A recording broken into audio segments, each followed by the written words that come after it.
Okay, so, karma is something that's always been a very intriguing factor for me, because you say what goes around comes around, and your karma comes right in front of you.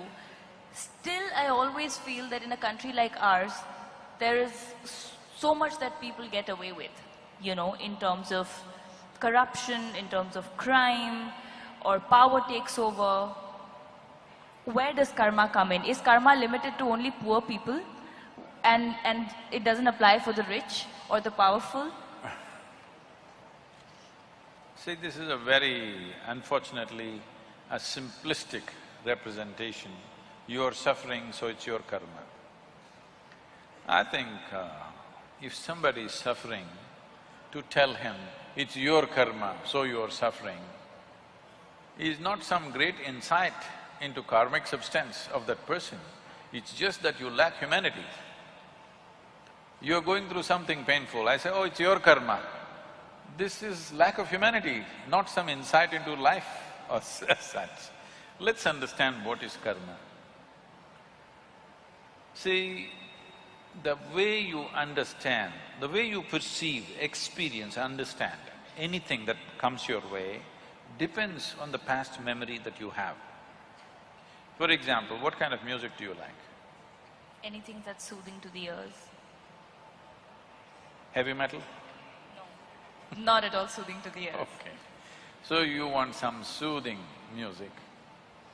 So if we play heavy metal music for you, and this music can be only played at full volume, anything less than that it doesn't work.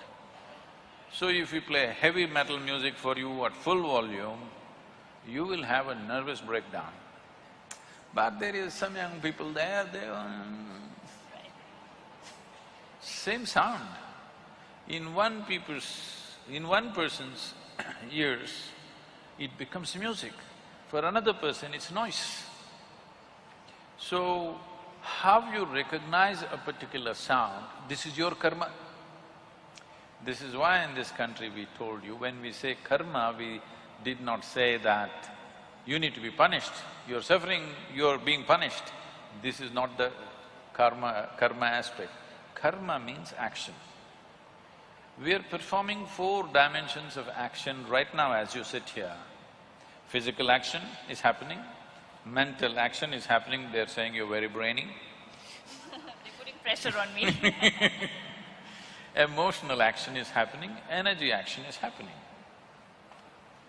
These 4 dimensions of activity, today, from the moment you woke up till this moment, how much of these 4 karmas are you conscious?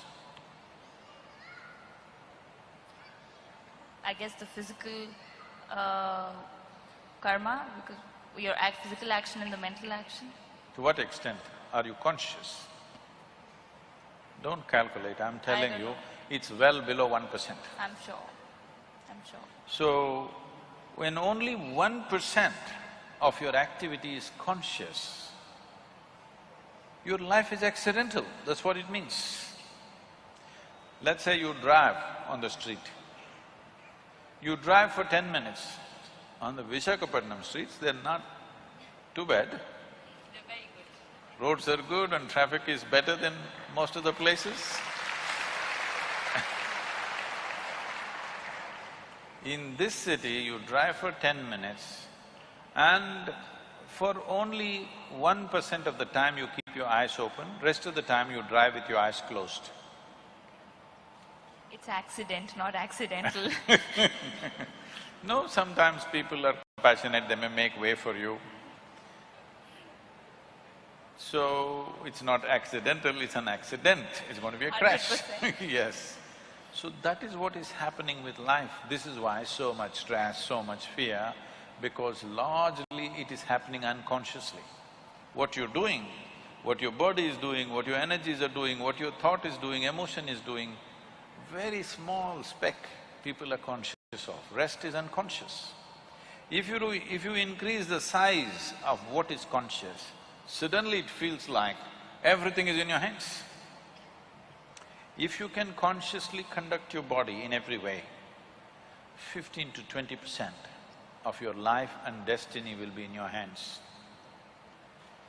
If you can consciously conduct the thought process, 40 to 50%, along with thought, emotion also, if you conduct it consciously, anywhere between 40 to 70% of your life and destiny will be in your hands. If you can conduct your very life energies consciously, 100% of your life and destiny will happen the way you want it. If you become available to a dimension of intelligence within you, which is beyond you, which is… we call it chitta, you can call it grace, you can call it whatever. If you become available to grace, you not only are in charge of your life and your destiny, you can also take charge of the life and destiny of 1,000,000 people around you. This is available to a human being. Will a human being explore these dimensions, or do they want to just eat, sleep, reproduce and die one day? It's up to them. But no matter who you are, what kind of work you do, how much money you have, what you do,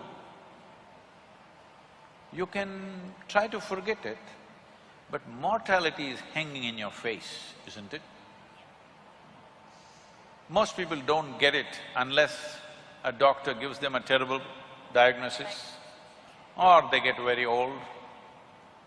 But isn't it true, as you inhale and exhale, if the next inhalation doesn't come in, you're gone, poof. So fragile this life is.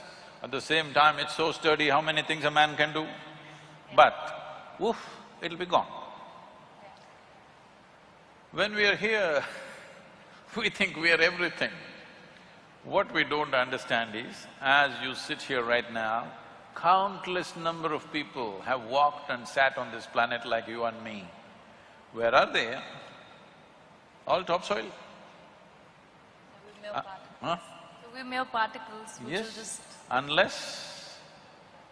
this will also become topsoil, unless somebody chooses to bury you real deep, fearing you may rise from the dead.